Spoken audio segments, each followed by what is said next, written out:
This is part 4 out of 5 on restoring the IGT Double Bonus Draw Poker Machine. I'm Lawton Barnes and you are in the metal shop. Okay, we are back in the metal shop with this Double Bonus Draw Poker Machine from IGT. I have put another monitor in here. The monitor we just washed is sitting on the shelf. It's going to dry for several days before I put it back together, but I've got another one in here, and I want to go ahead and move on to the next issue we were having with it, which is that there's no audio. And when I looked in the IGT field service manual for troubleshooting, tried to find the section on no audio, I came up with absolutely nothing. When we were shooting video earlier, I used a battery to test the speaker, and we got a crackle out of the speaker, so we know it's working. And with everything else on the game working, there is just the one section of the MPU board that handles audio that is highly suspect to me right now. Let's pull it out, let's take a look and see what we've got.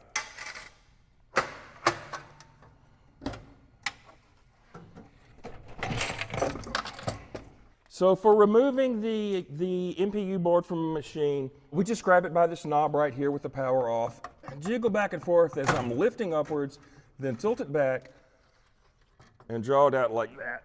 And here is our MPU board. That's the main processing unit. And the parts that I'm most interested in are going to be down here in this corner. This right here, it has the word sound on it. That's our sound generating chip. And this chip right here that says LM388, that is a 1.5 watt power amplifier chip. And these capacitors around it are associated with the amplifier circuit. And those are the ones that I am really concerned about, because these capacitors, they have a finite lifespan. And at some point they eventually fail. And when you're dealing with electronics like this, these are 30 to 40 years old. Those capacitors are way past their expiration date. One other thing to point out here is this knob right here. This is our volume knob. That's also in the circuit, and that is suspect as well. So from looking at it on the circuit board, I'll show you the schematic diagram for it. This chip over here is our sound generator. This is the LM388 amplifier. And we're coming out of the sound generator over to here, and this one right here, this 10K variable resistor is going to be the volume knob. And from there, we're going into this. These parts around here are those orange capacitors that I just showed you. I'm going to replace them all.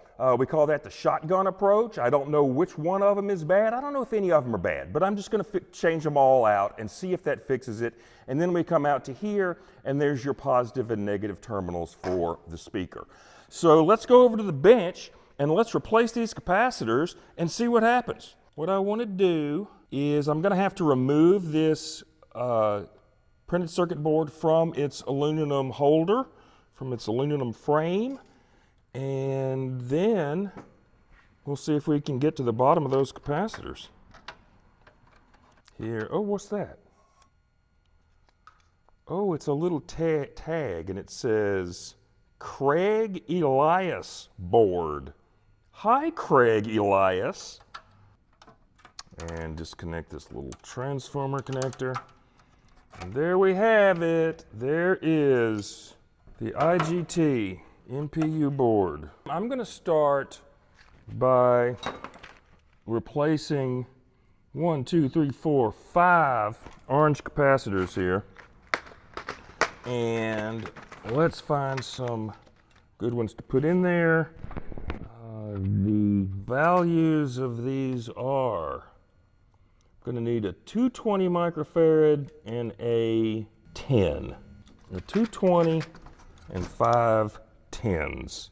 When you're replacing capacitors, you always want to keep the microfarad rating the same, but it is okay to go with a higher voltage rating. So these are rated at 16 volts, while the new ones are rated at 25 volts, and that is okay. Also, Whenever you're replacing capacitors, there's going to be a marking on the board showing you positive and negative. So there we see the positive side of the capacitor, which typically on these means it's going to be the one without the stripe. The stripe typically denotes the negative side. And luckily the new ones are black and the old ones are orange, so that sure makes it easier to keep track. Okay, got it. So that one's clean now. Let us add another capacitor in its place. Positive is the long one. Negative is the short one. Stripe goes to the negative side. That appears to be in the correct spot. Bend them out a little on the bottom. And let's see if we can get some solder on there.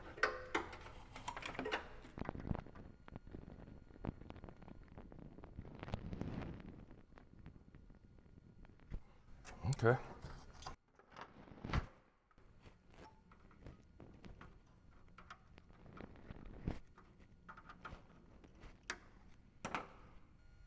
Those are the 4 10 microfarad capacitors. We have one left. It's the 220. Let's pull this big guy out.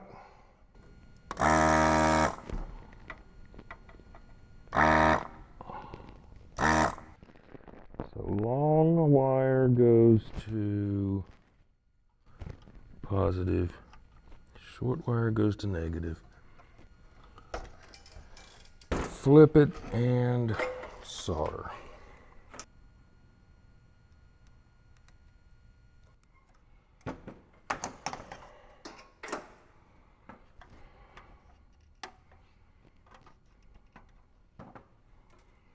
I'm going to clean some of this flux off of here with some flux remover. And another thing I'm going to do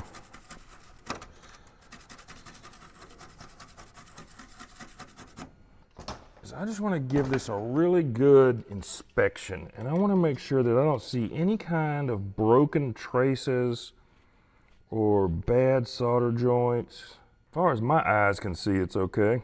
I'm going to go ahead and put it back in the machine and give it a try. All right, reconnect the little transformer connector and Phillips screwdriver and Phillips screws. And this is the little part that holds it down. I'm just going to double check my work, make sure I didn't leave any screws out. And this is all based on a hunch that one of those 5 capacitors has gone bad on me. And if we plug this in and it works, I was right. And if it doesn't work, you'll never see this video on YouTube. So here we go. Slide in like this.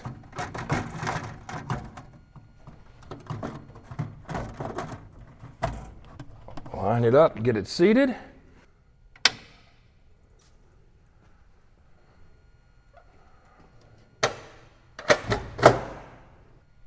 Well, here we go.